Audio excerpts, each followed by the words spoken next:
Hi, you're watching Reddit Confessions. If you think you've seen messed up stories before, believe me, this one is different. Because when your own wife tells you to disappear, and you actually do it, there's no preparing for the look on her face when you come back from the dead. So let me start from that exact moment, the one I will never forget, even if I live to be 90. She was on stage. Crowd of about 200 people.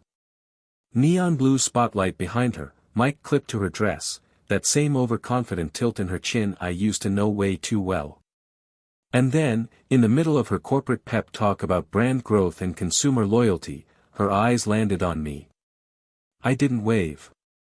I didn't smile. I didn't even blink. She went pale.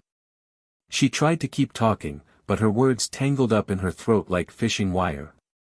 She stepped back, stumbled slightly, grabbed the podium, then she collapsed. Right there. Just dropped like a puppet whose strings got cut. Gasps. Screams.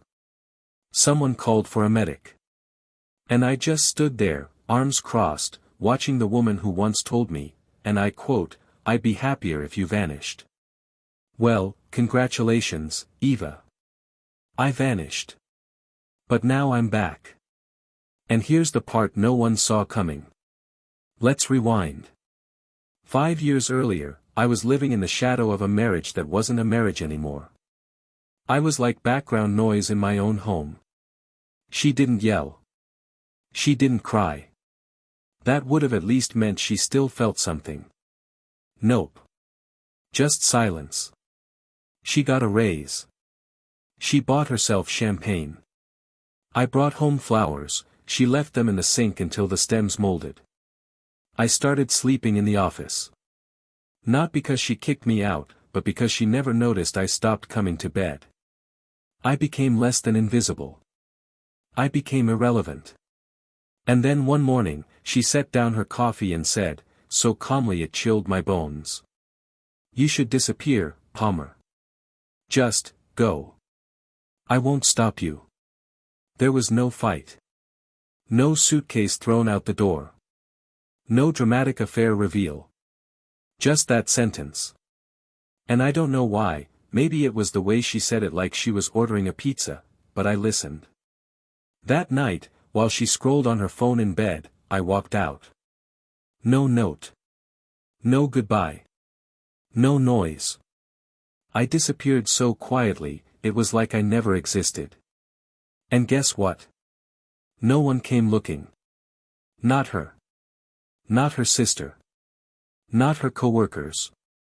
Not even her mother, who used to send me passive-aggressive texts about how I wasn't ambitious enough. I changed my name legally within a year. Lived under the radar. Got paid in cash for handyman jobs. Slept in borrowed rooms and worked under assumed names. I didn't even keep a phone for the first 14 months. Just total silence. But life has a twisted sense of humor.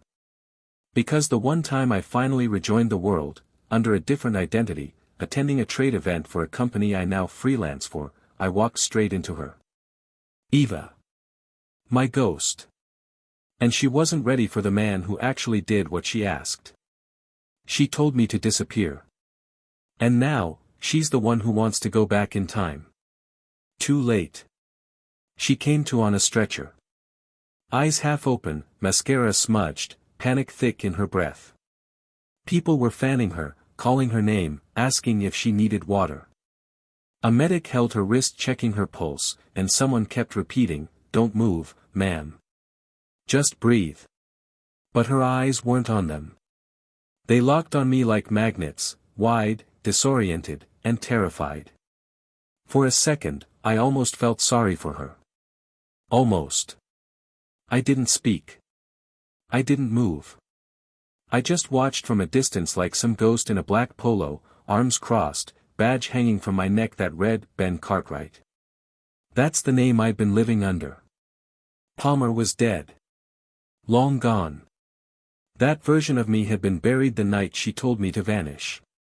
And I had kept that promise, until now. Security started herding people out. A few whispered, some took photos, because of course they did, and a guy next to me mumbled, "Must have been a panic attack or something." But it wasn't. I knew that collapse wasn't about nerves or dehydration or a skipped breakfast. It was guilt. Guilt detonating inside her chest the second she saw the man she left behind. I turned and walked out before they could make her stand. I didn't need her to faint twice. I thought that would be it, a clean break again. She saw me. She cracked. "We're even." But of course, it wasn't. That night, at the hotel I was staying in, I got a knock at the door. Not loud. Just deliberate. Like someone wasn't sure if they wanted to be heard. I didn't even need to check the peephole. I opened the door. And there she was, Eva. Wrapped in a hotel throw blanket over her conference dress. Hair messy, bare feet, still wearing the necklace I once gave her the year before she started pulling away. I stared at her, waiting for whatever lie she'd start with. She looked me over like she was trying to convince herself I was real. And then she whispered, "Where did you go?" I didn't answer. Not because I didn't know what to say, but because I wasn't about to give her the satisfaction of thinking she still had that right. To ask questions. To demand explanations. She told me to disappear. I did. End of story. She stepped into the room without asking. Same old Eva, always walking into spaces like she owned them. But now she looked different. Fragile. Nervous. Human, even. I hated how part of me still noticed how beautiful she looked, even wrecked like that. She sat on the edge of the bed like it was the most natural thing in the world and said, "I thought you were dead." I shrugged. "Weren't you the one who wanted me to be?" She flinched. That was the first time I saw her walls crack. Her lips parted like she was going to argue, but then she didn't. She just looked down at her hands. "I was angry," she said. "I was confused. You weren't what I needed back then." I laughed. "Couldn't help it. And now you do need me." She looked up at me then, and I'll never forget this, her eyes welled up instantly. Like water rushing toward a dam that's been ignored for years. She opened her mouth, but her voice cracked halfway through. "I made a mistake, Palmer." Boom. There it was.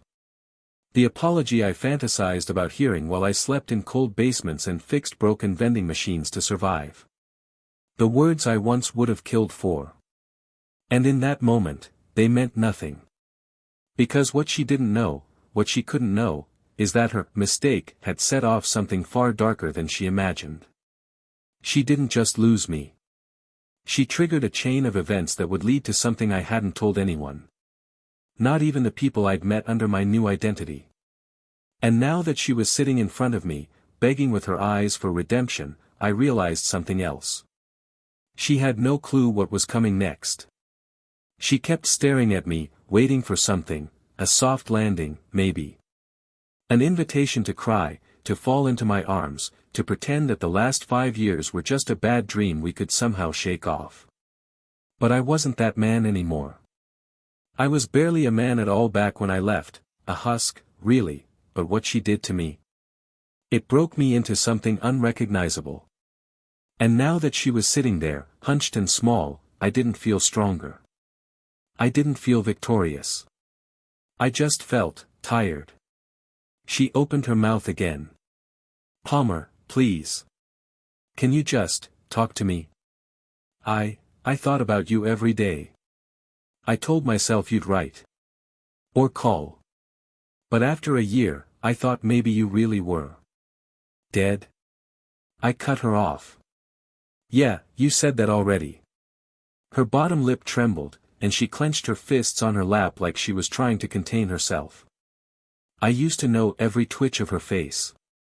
I used to read her body language like second nature. But now, every expression felt like a trap. A performance.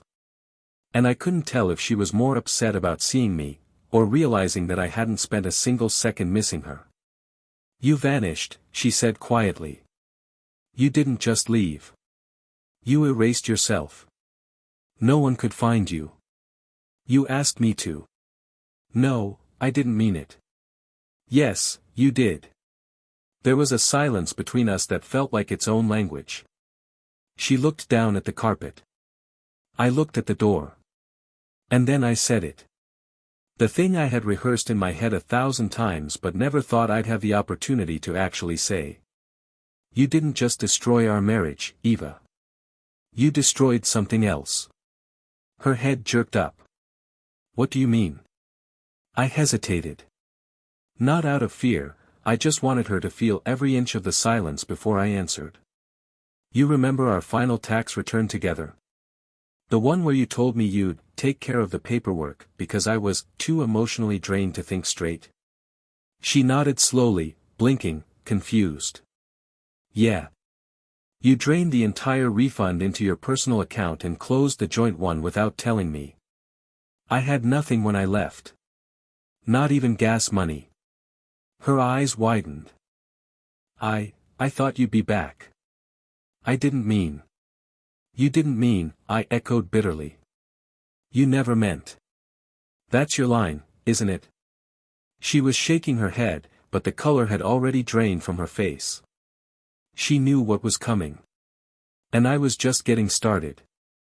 I found out something else 6 months after I disappeared, I continued, voice lower now, more tired than angry. I'd been offered a settlement from the wrongful termination suit I filed against my old employer. A big one. Mid-5 figures. But the letter went to our old address. You signed for it. And you cashed it. Her mouth opened. Nothing came out. I never saw a dime. Not 1 cent. Palmer, I can explain. Don't. I stood up, walking toward the window. The city outside buzzed like nothing was happening, like lives weren't unraveling behind hotel curtains. You did what you had to do, I muttered. And so did I. She sat frozen, her voice barely a whisper now. What did you do? I turned to her, and my heart didn't even flinch when I said it. I disappeared, Eva. But I didn't do it alone. For the first time since she walked into that room, she looked scared. Not shocked. Not ashamed. Scared. What does that mean? She asked. I stared at her. You left me with nothing. But someone found me anyway. Someone who knew exactly what you were capable of. Someone who showed me things I can't unsee. Who? You'll find out tomorrow. She stood abruptly, breath quick, eyes darting like she was trying to guess the next twist in a game she thought she invented. But this wasn't her game anymore. And she wasn't holding the pieces. Palmer, she said, stepping toward me, please. Just tell me what's going on. I didn't mean for any of this to happen. I was angry. I was selfish. I was stupid. But I never wanted to hurt you like that. I tilted my head. Then why did you? She had no answer. Just trembling hands. And the look of a woman who just realized the person she abandoned didn't stay broken. He rebuilt himself, with secrets she could never imagine. And tomorrow? Those secrets were going to walk through her front door. The next morning arrived with a quiet cruelty, like the sky itself was holding its breath. I hadn't slept much. Just sat on the edge of the hotel bed with a lukewarm coffee in one hand and a knot in my stomach that hadn't loosened in 5 years. I should have felt triumphant. I should have felt justified. But truthfully, I felt sick. Not because of what I was about to do, but because of how long I had waited for this moment. How long I had needed it. Eva texted twice. I didn't respond. She even called once. I let it ring out. She didn't leave a voicemail. She knew better. And she knew exactly what time I said it would happen, 9 a.m. sharp. She'd be at her condo, waiting by the window like she used to do when I was late coming home from work, probably pacing with her phone clutched in her hand, wondering what I meant, and who I meant. She thought she could predict everything about me. That was her fatal flaw. She always assumed I was too soft, too scared to do anything that would make her uncomfortable. But she never knew what I had seen in the 5 years since I vanished. The people I met. The information I'd gathered. The names I'd heard from the mouths of people she swore she never knew. And one of those people was about to knock on her door. I sat across the street, inside a borrowed silver Nissan, parked under a dying tree whose roots had cracked the sidewalk. I could see her building from there. Top floor, corner unit, the same place we shared for nearly a decade before she made it clear I was no longer welcome. I watched the curtains twitch around 8:50. She was pacing. Still in pajamas. Hair in a messy bun. No makeup. Barefoot. Raw. At 8:59, a dark sedan pulled up. The back door opened slowly, and out stepped a woman in her late 20s. Tall. Sharp posture. Braided hair. A faded denim jacket over a black tee. She looked calm, focused, like she'd waited just as long as I had for this confrontation. And in a way, she had. Her name was Tessa. She wasn't a lawyer. She wasn't a therapist. She wasn't even family. She was something else entirely. And Eva was about to meet her for the first time, even though they had already crossed paths before. Tessa walked up the stone steps and pressed the intercom. I saw Eva jump slightly, then slowly walk toward the screen. Their eyes met through the camera. A flicker of confusion crossed Eva's face. Then recognition. Then, panic. The door opened. From across the street, I couldn't hear what was said. But I didn't need to. I could read Eva's entire reaction from the way her arms folded across her chest, the way her chin tilted downward, the way her mouth moved in frantic little bursts. She tried to shut the door. Tessa blocked it with one foot. That was when Eva lost it. She screamed something and slammed the door hard enough to shake the porch light. 5 minutes later, Tessa was back in the car with me. She denied everything, Tessa said, sliding into the passenger seat like she had just finished a dentist appointment. Said I was mistaken. Said I had the wrong woman. Then she asked if you put me up to this like it was some kind of joke. I didn't reply right away. I just looked back toward the building. And then I finally asked. She told me to leave. But I said one last thing before I walked away. I turned to her. What did you say? Tessa smirked. I told her she should probably check her storage unit before pretending like she's innocent. Because something inside it doesn't match the story she's been telling everyone. I froze. You told her about the box. Tessa nodded slowly. She'll check it. Probably today. I exhaled through my nose, part disbelief, part relief. That box, the one I found by accident in a unit she forgot she even paid for, was the final puzzle piece. The receipts. The emails. The photographs. Her whole lie laid out like a confession no one forced her to give. Tessa placed a hand on my shoulder. She's unraveling now. You sure you want to see how far she falls? I stared out the windshield, watching the curtains flutter again. No, I said quietly. I don't want to see her fall. I want her to remember who pushed her off the edge. Tessa didn't say anything after that. She didn't need to. Because she knew, just like I did, that what was in that box wasn't just a smoking gun. It was a mirror. One that showed Eva exactly who she became the moment she told me to disappear. Eva didn't open the box right away. She waited until night fell, until the world outside her windows turned into the quiet kind of black that makes even the most confident people start to whisper. I knew her well enough to predict that. She needed time to rehearse how she'd react to whatever she found inside. That was her method, control the optics. Even if she was alone. But what she didn't know, what she couldn't possibly have prepared for, was that the truth inside that box wasn't linear. It wasn't organized.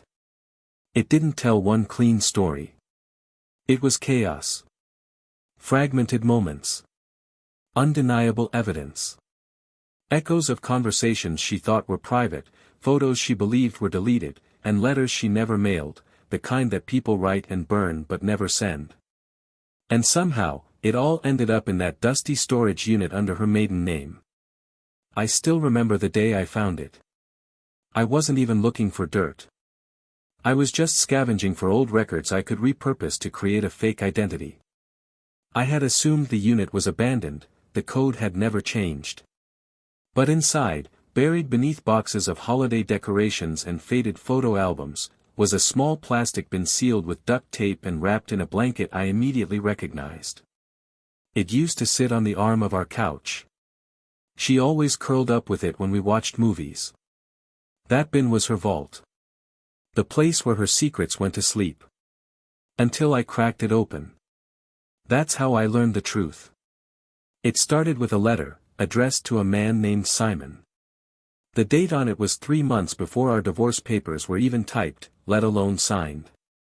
In the letter, she wrote in the kind of voice I hadn't heard from her in years. Soft. Playful. Almost schoolgirl-level giddy. She called him, the real thing. She said being with me felt like a lie she was forced to live, like a script she was too afraid to stop reading from. She ended the letter with, I can't wait until he's gone so we can finally live without guilt. You deserve all of me. He never even got half.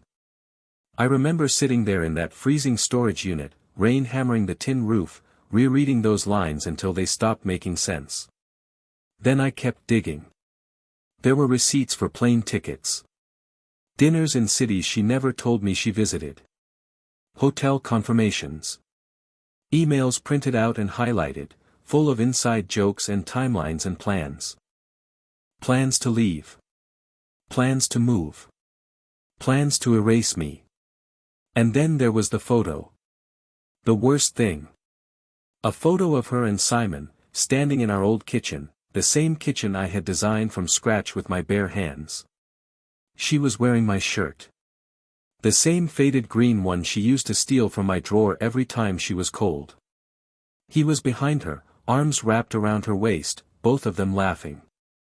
I had no idea who took the picture. But I knew exactly when it was taken.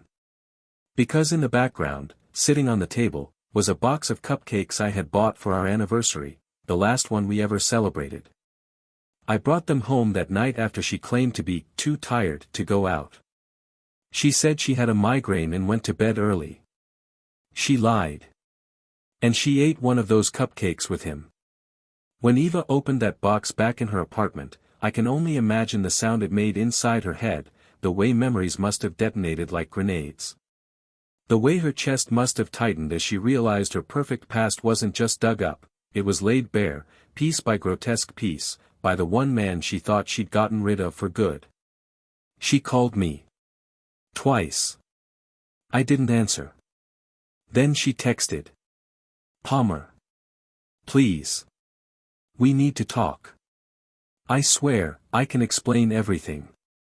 I didn't mean for it to be like this. I stared at my screen for 10 full minutes. Watching that bubble of desperation flicker on the glass. It was wild, honestly, how fast the tables turned. For years, I was the ghost chasing answers. Now, she was chasing mine. But the difference? I wasn't going to vanish this time. I was going to make her look. Look at what she broke. Look at what she stole. Look at the man she thought was too fragile to survive her cruelty. The next morning, I sent her one final message. Meet me. Same hotel. Noon. Bring no one. If you lie to me again, even once, I walk away forever. You'll never see me again. And this time, you'll wish you hadn't. Her reply came in seconds. I'll be there. She had no idea what I was about to say next. No idea what I had kept hidden. No idea what I had become in the 5 years since she told me to disappear. And she certainly didn't know that Simon wasn't the only one with secrets. The lobby was too quiet for a Thursday. A slow jazz tune played through the ceiling speakers like it was mocking the storm building in my chest. Noon hit exactly as the elevator doors opened. And there she was, Eva, walking toward me with that same controlled walk she always used when she wanted people to think she wasn't unraveling inside. Her hair was neatly brushed, lips tinted with soft coral gloss, as if presentation might give her leverage. But her eyes? Her eyes betrayed her. They flicked to the side, like she was scanning for exits she hoped she wouldn't need. She didn't say anything at first. Just stood across from me in the same hotel where I'd sat alone for hours after she first collapsed on stage.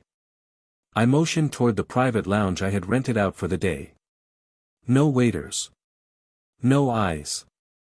No interruptions. Just her, me, and everything left unsaid between us. Once we were inside, I shut the door behind her. She didn't sit. She hovered near the edge of the couch like a kid waiting for punishment.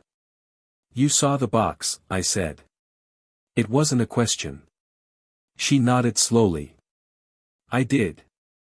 I don't even know how you found it. I thought. That's the thing about secrets, I interrupted. You don't get to pick when they surface. She looked down, swallowed hard. I could almost see her calculating her next sentence like it was a chess move. But this wasn't a game anymore. This was her reckoning. Palmer, she finally said, I was wrong. About everything. About you. About how I handled things. That letter, the receipts, the photo, those were pieces of me I never wanted anyone to see. I panicked when you left. I thought you were doing it to punish me, not because of what I said. You told me to disappear, I reminded her. And you made sure I had nothing when I did. You bled the accounts. You stole my settlement check. You moved on like I was a roommate who'd overstayed his welcome. I wasn't thinking straight, she whispered. No, I said. You were thinking clearly. That's the part that hurts. She sat down now, slowly, her knees trembling like the weight of everything finally landed. I thought I wanted more, she said. I thought Simon was the answer. He made me feel seen. Like I had a future outside of, she paused, stability. I scoffed. You wanted chaos. I wanted to feel alive. Then why did you come here today? Her mouth opened, but the words stumbled. She looked like she wanted to say something honest but was terrified of what it would cost. Because, she finally said, after I opened that box. I realized Simon wasn't who I thought he was. There were letters in there I didn't write. Emails I never sent. And I started to wonder. She trailed off.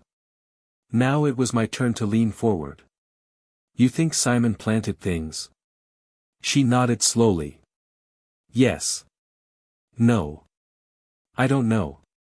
Some of it was real, but there were things in there that felt off. Timelines that don't add up. I never stayed at that hotel in Atlanta. I never wore that necklace in any photo with him. I think someone wanted to twist the story. I studied her for a long moment. Then I reached into my coat pocket and placed something on the table between us. A flash drive. Her face went pale instantly. What's that? She asked, almost choking. Something Simon never meant for you to see. Where did you get that? Doesn't matter, I said. What matters is what's on it. She looked like she might vomit. You remember the day you told me to disappear? I continued. Well, that same day, Simon texted someone. Not you. Not a friend. Someone he called T. And in that text, he said, and I quote, she's almost out of the picture. Her signature's shaky but I'll get it. Sound familiar? Her hand went to her mouth. You thought you were making a decision on your own, I said. But you weren't. You were being pushed. Nudged. Fed information, steered toward choices that felt like yours but weren't. She shook her head. No, no, he wouldn't. He did. And you helped him. Tears welled in her eyes now. Big ones. Messy. The kind she used to reserve for funerals or tragic movies. But this wasn't fiction. This was her life. Her choices. Her name on documents. Her voice in voicemails she thought were deleted. You're lying, she whispered. I just stared. She reached for the flash drive, but I pulled it back. No, I said. Not yet. First, you tell me the truth. All of it. No spin. No tears. What were you two planning after I left? She hesitated. Then, after a full minute of silence, she said one word. Marriage. I swallowed. He proposed a week after you disappeared, she continued. I said yes. But then, he vanished. Just like you. No calls. No closure. It was like both of you were gone, and I was standing in the rubble. So you were going to start a new life with him? Yes, she whispered. But now I think he never planned to stay.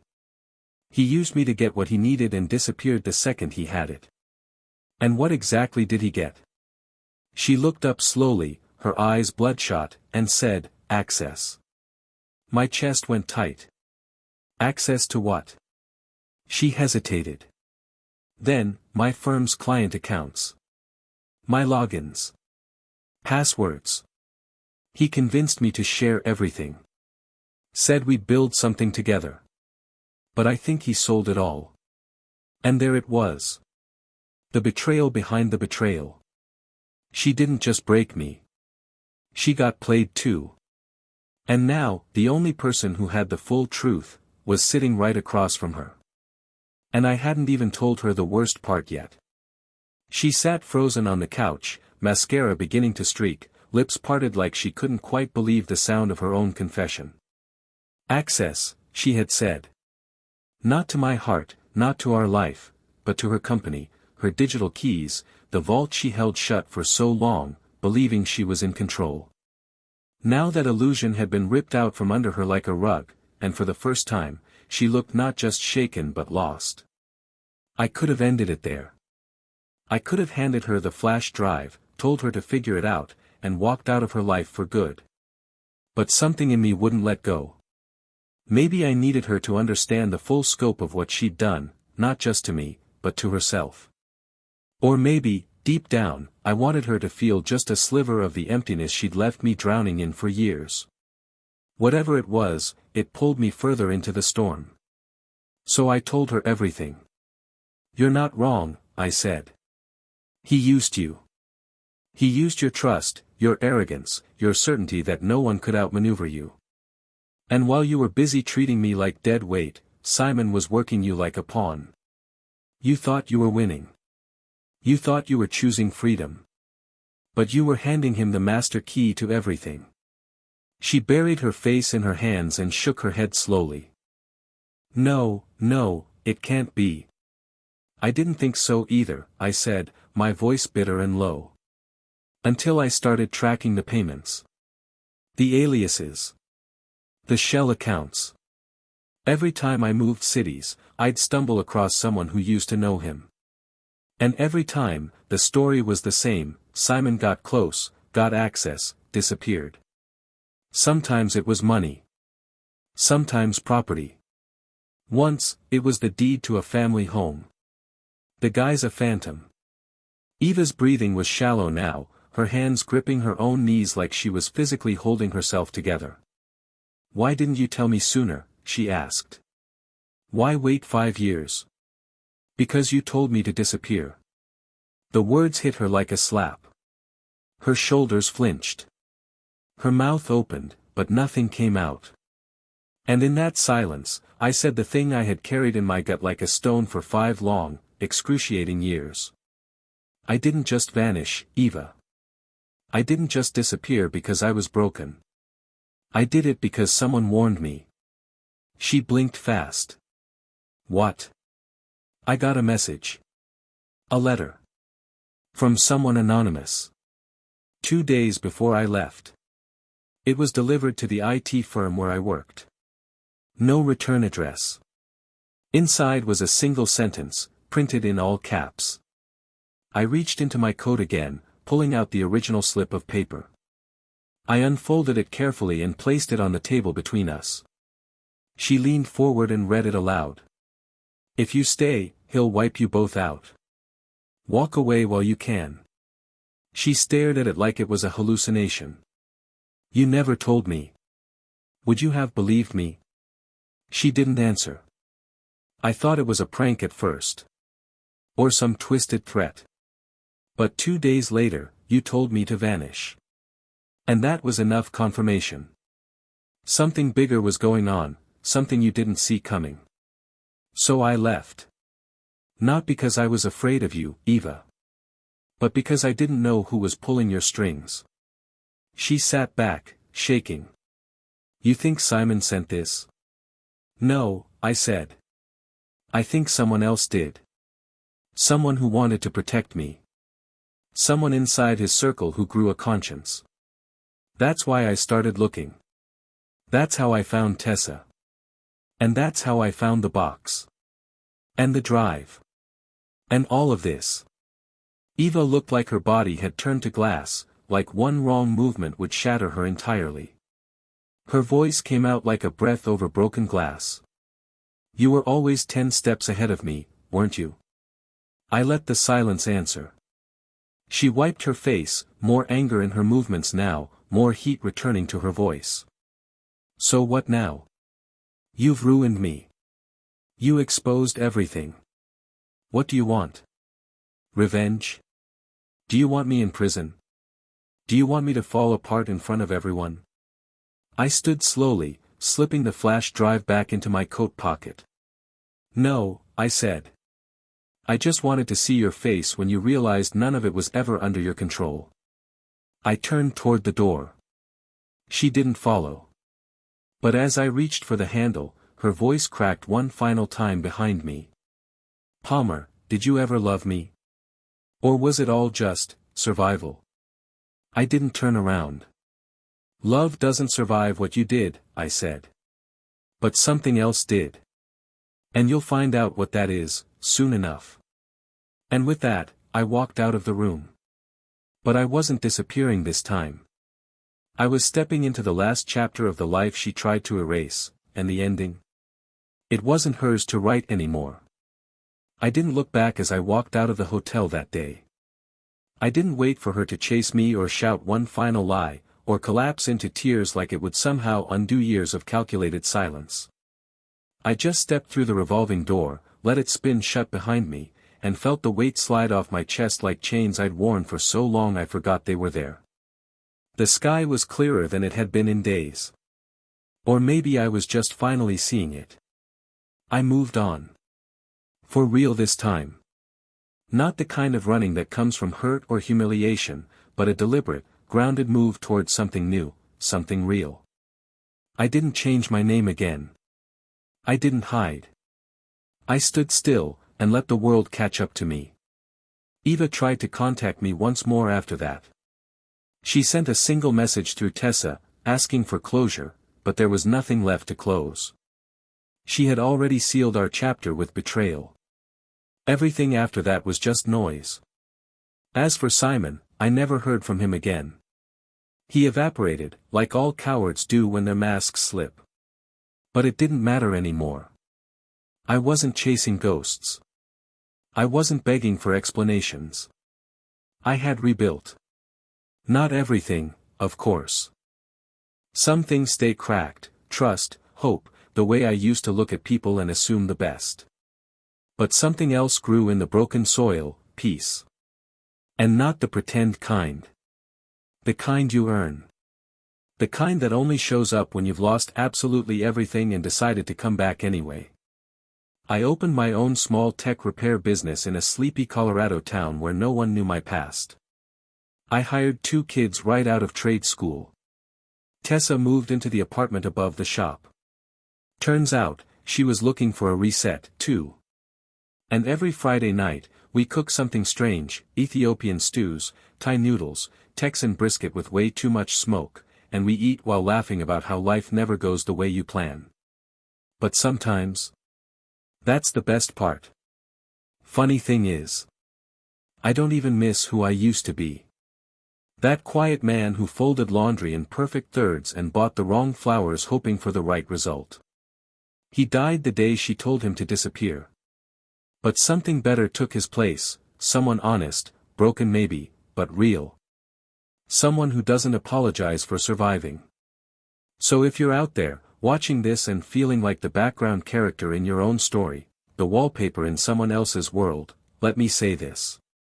You have every right to rewrite the narrative. You don't owe your silence to anyone who turned their back. And sometimes, the most powerful thing you can do is walk away, and stay gone. Thanks for listening, everyone. And now I want to hear from you. Have you ever had someone tell you to disappear, or make you feel like your absence wouldn't matter? What happened next? Drop your stories in the comments. I'll be reading every single one. And if this story struck something in you, don't forget to like, share, and subscribe to Reddit Confessions, where every voice, even the quiet ones, finally get heard.